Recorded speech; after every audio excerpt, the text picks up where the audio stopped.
gila, tukang sihir. Jangan percaya. Kamu nggak boleh dekat-dekat sama orang Islam. Orang Islam itu teroris, nanti kamu bisa mati. Itu kata orang Barat.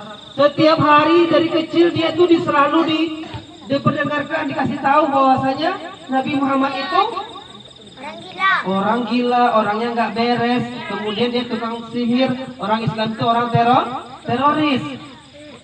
Tapi kenapa kok kita yang anak kecil kita nggak dikasih tahu? Atau kalau dikasih tahu sama mamanya maka dengan tangan kanan atau tangan kiri?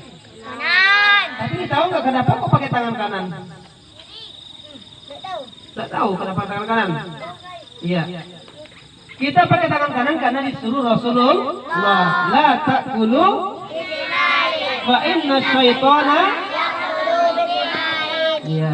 Maunya kita kayak gitu, maka guru-guru kita ketika kita antum disuruh untuk makan dengan tangan kanan itu dibilang dari Rasulullah Shallallahu Alaihi Wasallam.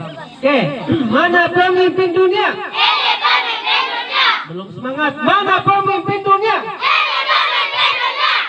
Belum semangat. Mana pemimpin dunia? Ini pemimpin dunia. Yang mana? Yang mana? Di mana? Di mana? Siapa?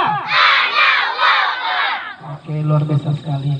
Pada malam hari ini kita mau mengupas sedikit tentang sejarah Rasulullah SAW, terutama sejarah kelahiran beliau. Antum punya adik nggak di rumah? Antum tahu nggak adik antum tuh kalau lahir dia nanti laki-laki, tahu nggak? 2 tahun lagi akan lahir adik laki-laki. Ada nggak bisa kayak gitu? Ustadz mau 5 tahun lagi nanti lahir anak Ustadz yang laki-laki yang gagah. Bisa saya bilang kayak itu? Tapi ada orang yang lahir sudah diprediksi loh. Ada orang lahir sudah diprediksi. Sudah tahu dia akan lahir nanti seorang Rasul. Ya, jadi di waktu ketika Rasulullah sudah besar, itu apa kata teman-teman orang Quraisynya? Amboko anak bupati. Membanggakan.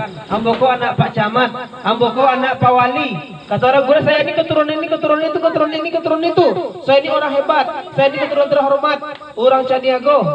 Gitu. Begitu orang Quraisy. Lalu mereka bertanya kepada Rasulullah. Apa tanyanya? Ya Muhammad, ketika itu masih Nabi Muhammadnya masih muda. Engkau bagaimana dengan keturunan kabar gembira yang dibawa oleh Isa alaihissalam? Kita tahu ya, yang kelas di sini yang paling besar kelas berapa? Siapa itu? Bang Aisyah dan Bang Pak Li. Ustaz mau cek Bang Aisyahnya duduk sendiri dulu Bang Aisyah. Ustaz ingin tahu hafalannya ada Aisyah ini bisa apa enggak?